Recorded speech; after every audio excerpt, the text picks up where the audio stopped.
Hi, beautiful soul. If you found this video, trust that it's not by accident. Spirit knows how heavy it can feel when you're at war with your own reflection, when you're carrying parts of yourself that you'd rather hide.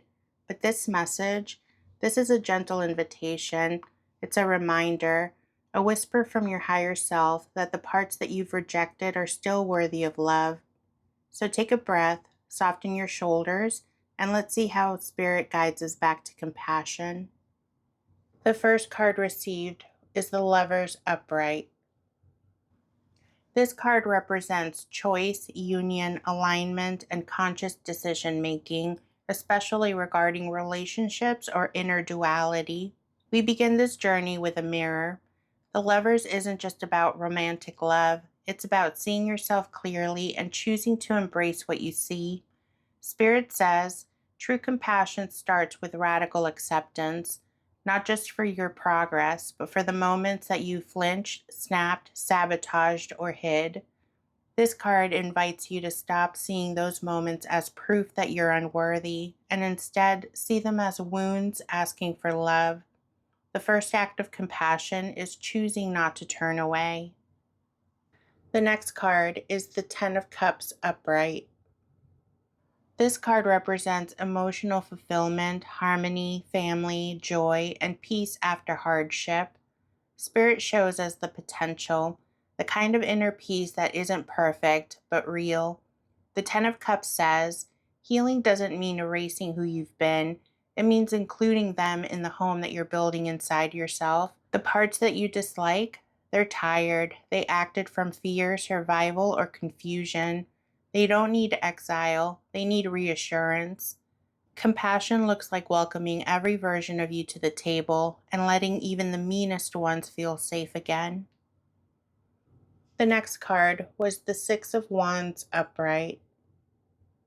This card represents recognition, success, being seen, pride, and victory after struggle.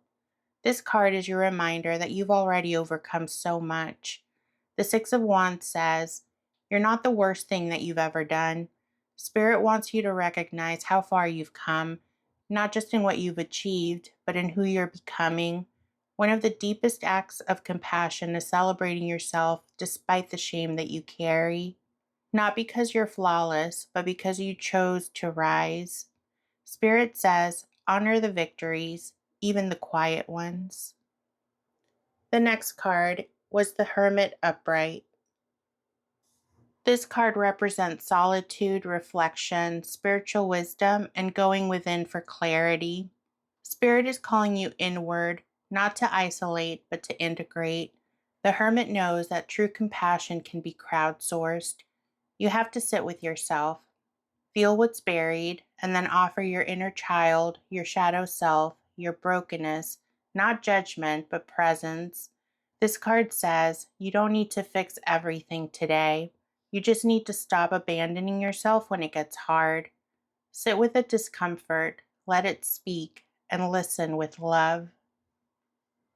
The next card we were given was the Ten of Pentacles upright. This card represents long-term stability, legacy, rootedness, and generational healing. This card reminds us that the way that we treat ourselves ripples outward. The Ten of Pentacles speaks to ancestral patterns, to stories passed down about shame, worth, and identity. When you choose compassion, you're not just healing yourself, you're rewriting an entire lineage. Spirit is asking, what would it mean to become the ancestor who broke the cycle of self-hate? What would it mean to build an inner home so safe, so whole, that the future versions of you feel free? The next card was the Two of Pentacles upright. This is a card of balance, juggling priorities, and navigating complexity. This is where it gets real. The Two of Pentacles says, yes, you can hold both. You can hold your growth and your grief, your light and your shadow. You don't have to choose between being proud of who you are and acknowledging where you've fallen short. Spirit wants you to stop dropping one part of yourself to carry another. Balance isn't perfection, it's presence. It's tending to all of you, one breath at a time.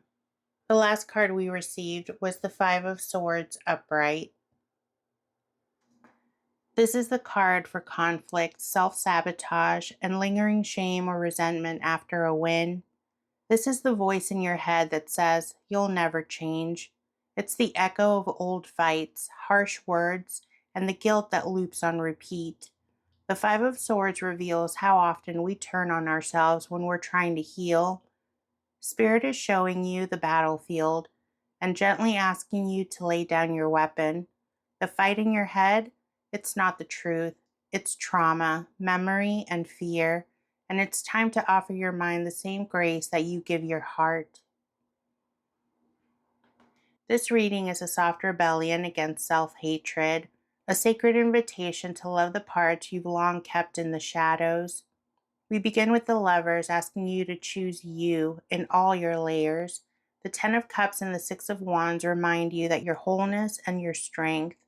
The Hermit urged you to look inward with gentle eyes. The Ten of Pentacles gave you purpose to your healing. The Two of Pentacles reminded you that you're allowed to be messy and magnificent all at once.